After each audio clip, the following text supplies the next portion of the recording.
Muy buenas y bienvenidos a la cadena de bloques. Hoy comenzamos con un capítulo especial, y digo que es especial porque presentamos el nuevo proyecto, que es este podcast, su correspondiente página web, contenido para YouTube, otras plataformas como Library, redes sociales, etcétera, pero todo esto con una nueva imagen. Los que ya conocéis de antes el programa, o lo habéis conocido en su versión anterior, ya sabéis que antes este proyecto pues no contaba con página web ni con ningún otro canal en el que generar contenido, y era simplemente un podcast, y ese es el motivo por el que hemos decidido hacerle un lavado de cara, darle un nuevo nombre e incluir nuevas formas de generar contenido para la comunidad. Dicho esto, queríamos crear un primer episodio que pudiese resultar como una especie de explicación sencilla y clara para todas aquellas personas que llegan a lo que trata este podcast, ¿no? Que es el Bitcoin, ¿no? Todas esas personas que llegan nuevas a Bitcoin o al mercado cripto en general. Y bueno, básicamente los que ya lleváis tiempo, sabéis que esto del Bitcoin va un poco por algo que podríamos denominar ciclos, ¿no? Los podríamos llamar ciclos en cuanto al precio. Entonces, bueno, ahora que hemos vivido un momento estos pasados meses de una fuerte subida en los precios, hay mucha gente que va a Google y empieza a buscar acerca de qué es esto de Bitcoin, cosas como ¿seguirá subiendo Bitcoin? Y entonces, bueno, vamos a intentar, ¿no? Informar a toda esa gente un poco de qué hay detrás de todo esto. ¿Por qué se mueve el precio de Bitcoin? ¿Qué es lo que significa Bitcoin? Y todo eso desde un punto de vista muy básico, ¿no?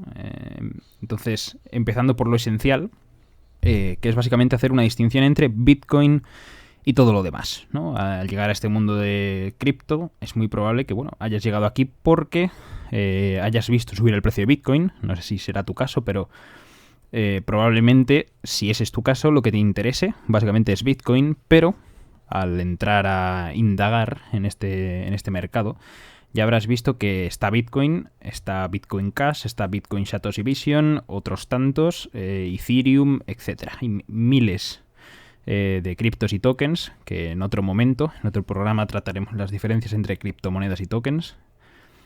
Pero claro, tú viendo todo esto, encontrándote con tantos tokens, tantas criptos, puedes pensar, oye, y todos estos otros que son más de lo mismo, es como el mercado de las acciones, ¿no? Es como comprar acciones. Y aquí es donde hay que hacer una primera distinción importante, ya que hay una diferencia muy sustancial entre Bitcoin y todo lo demás. Y esta es principalmente que Bitcoin fue la primera en aparecer, que parece... Claro, de inicio puede parecer algo que no es determinante, ¿no? Algo que carece de importancia, pero es muy importante, ya que por cómo funciona una blockchain, dado que Bitcoin funciona con este sistema de blockchain, el que haya más gente usándolo hace que sea más seguro. Entonces esto crea una especie de círculo virtuoso, y entonces al ser la primera, es la primera en ir captando usuarios y teniendo uso, con lo cual eso la convierte en la más segura. Cuanto más grande es una blockchain, más segura es. Y entonces atrae aún más usuarios, por lo cual es más segura y atrae más, etcétera, etcétera. Es el círculo virtuoso del que os hablaba. Pero las diferencias, claro, no se quedan aquí, ya que la otra gran diferencia con las demás podría resumirse en que Bitcoin se creó en un contexto en el que no se va a poder crear nunca otra criptomoneda. Y es que Bitcoin nació en un entorno, llamémoslo, puro, ¿vale? Lo que quiero decir con esto es que no hubo una campaña de marketing, no había un CEO de la compañía, no se anunció a los cuatro vientos. Tampoco quiero decir que Bitcoin surgiese así de un día para otro, ¿no?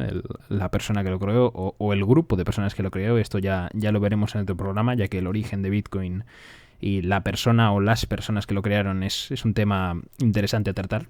Básicamente a lo que quiero llegar es que Bitcoin tuvo un crecimiento orgánico, ¿no? Fue tomando tamaño de su red a la vez que fue tomando valor, ¿no? Mientras que todas las posteriores, todas las demás criptomonedas y tokens que se han ido lanzando, tú creas tu propia cripto, ¿no?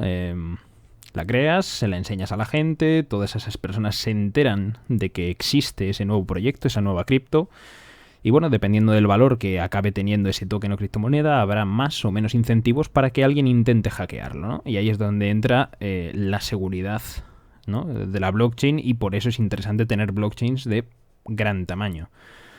Entonces, si no hay mucha gente usándolo y hay un gran valor en esa red, es muy probable que alguien intente hackearlo para poder extraer ese valor de ahí.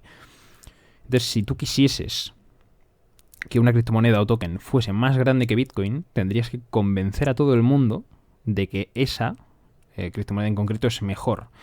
Y cuando toda la gente ya cree que Bitcoin es mejor y ya lo usan, y es precisamente ese uso que le dan a Bitcoin el que lo convierte en el más grande y por lo tanto en el más seguro, es decir, el mejor, difícilmente vas a convencer a alguien de que la tuya es la mejor, ¿no? Cuando la mejor es la más grande y esa ya es Bitcoin. Entonces, bueno, habrá gente que lo crea, que opine que una cripto es mejor que la otra, etcétera. Pero básicamente, si no es la más grande, no es la mejor ni la más segura, al menos cuando se trata de valor, ¿no?, de dinero en una blockchain, ¿no?, cuando estamos hablando de ese aspecto. Esto por si habías llegado a este mercado y habías visto que Bitcoin y todas esas otras no sabías bien qué diferencia había entre todas ellas, ¿no?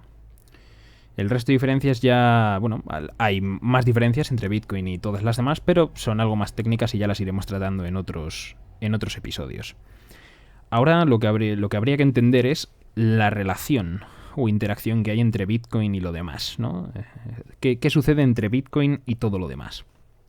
Teniendo en cuenta que en todo este mercado cripto, ¿no?, pesa más Bitcoin, que es aproximadamente un 63% de todo el valor del mercado. Es decir, pesa más que todos los demás tokens y criptomonedas juntos.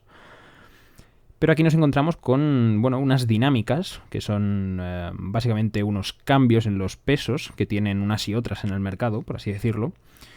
Y esto es lógico, ya que la única forma de que Bitcoin crezca sin que entre dinero nuevo desde fuera en este mercado es quitándoselo a las demás criptomonedas y viceversa, es decir, dinero que sale de todas las demás hacia Bitcoin o dinero que se mueve desde Bitcoin hacia todas las demás, y por eso los precios van variando y demás. La otra forma de que haya variaciones en el precio, que haya flujos de dinero, es que gente nueva, ¿no?, como estábamos hablando que podría ser tu caso, ¿no?, has visto la subida de Bitcoin, te has enterado. Bueno, pues gente que se entera de Bitcoin o de cualquier otra criptomoneda del mercado y decide participar económicamente, es decir, invertir en ella, y con ello, digamos que se aumenta todo el pastel, ¿no? El pastel del mercado cripto aumentaría en valor total.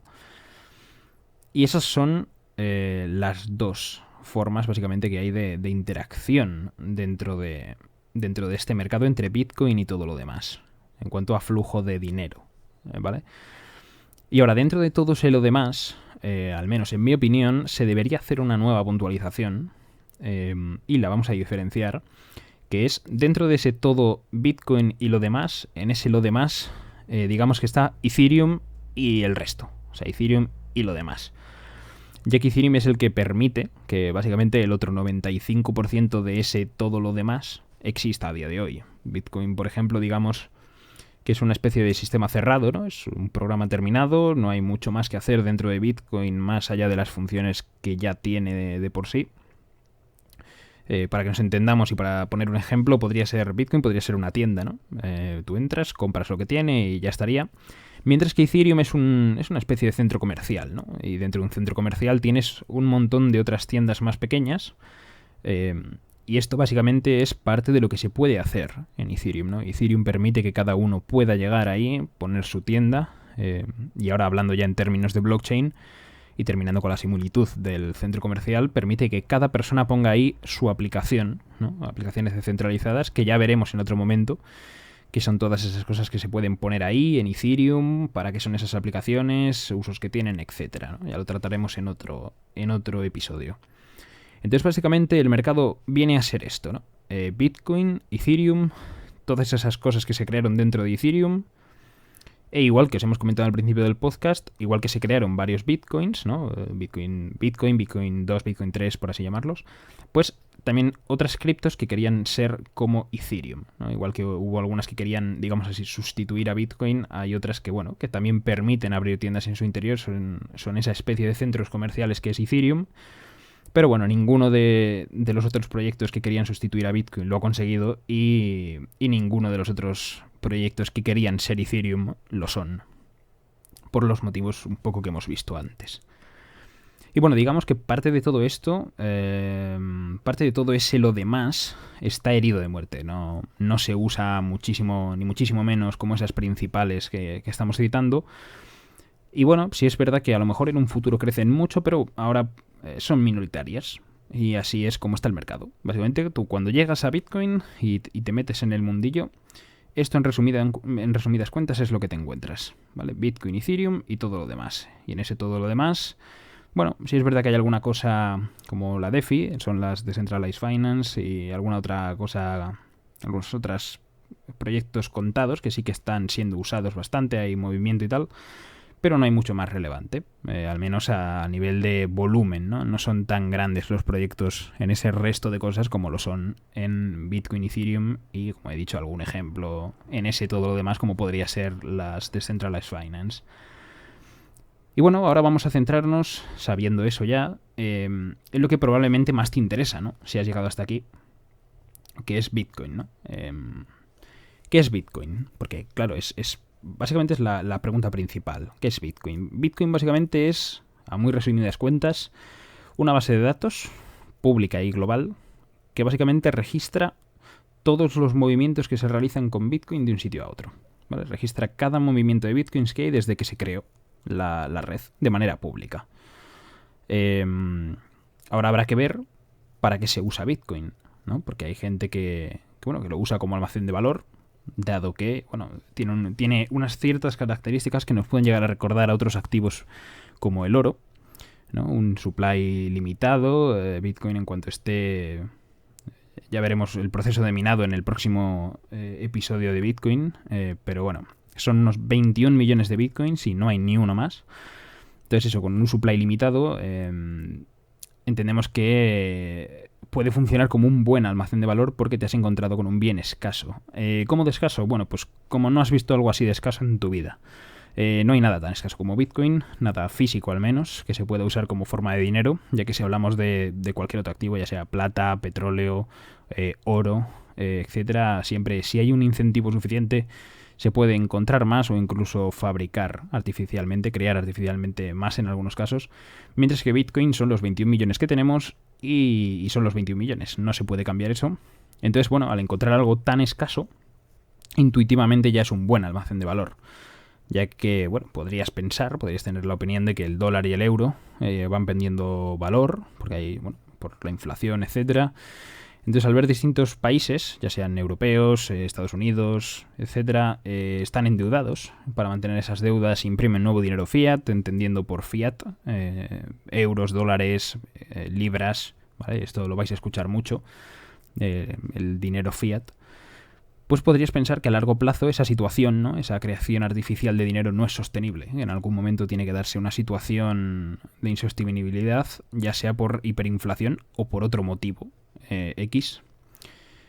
Y bueno, ese otro motivo podría ser que cuando tú tienes un dinero sólido, ¿no? Que en su día lo fue el oro durante muchísimos años, ¿no? Podría serlo el Bitcoin, ya hemos visto que tiene unas características similares en ciertos sentidos al Bitcoin, al oro, y lo pones como base de una economía, básicamente el mundo va mejor. Las economías funcionan mejor porque los incentivos están correctamente colocados. Ya veremos cuando hagamos un episodio sobre el funcionamiento técnico de Bitcoin, cómo están colocados los incentivos en Bitcoin y cómo funciona técnicamente Bitcoin. Pero claro, pero hablando del caso que nos ocupa, en el momento que tienes a un Estado o una institución con la capacidad de crear dinero, lo que van a hacer es imprimir dinero, lo cual coloca los incentivos donde no deberían estar. Y otro de los usos de Bitcoin, a lo mejor el más famoso, el más conocido, el que primero se habló, es un poco el poder de hacer transacciones, digámoslo, anónimas, aunque no es realmente del todo así, pero bueno, transacciones anónimas que serán públicas. Nadie tiene por qué saber que eres tú el que realiza la transacción. Ya explicaremos este concepto de transacciones anónimas pero públicas.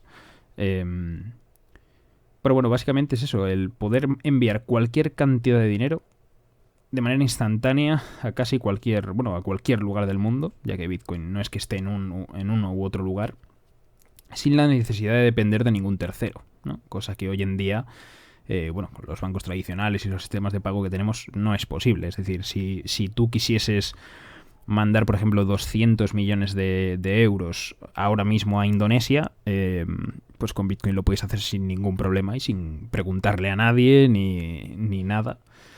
Cosa que, pues lo dicho, con los bancos tradicionales no es posible. Y terminando el resumen, nos quedamos con que Bitcoin básicamente entonces es inmutable, por eso de el libro, ¿sabes? Un libro de transacciones maestro, por así decir, que contiene todos los datos públicamente. Realmente se podría cambiar, pero es muy caro. Gastarías miles de millones de la moneda que uses para poder cambiarlo y no merecería la pena. Es decir, no está claro que sea rentable, así que es inmutable, ¿no? Eso no se puede cambiar, eso quiere decir inmutable. Y con un supply limitado, aparte de que es incensurable, no se puede censurar. Bitcoin no dependes de ningún tercero, con lo cual es, como hemos dicho, un gran activo, o tiene un gran atractivo para convertirse en un almacén de valor. Dicho esto, recordar que por Twitter podéis encontrarnos como @lacadenabloques, sin el D, y con la web lacadenadebloquesweb.es.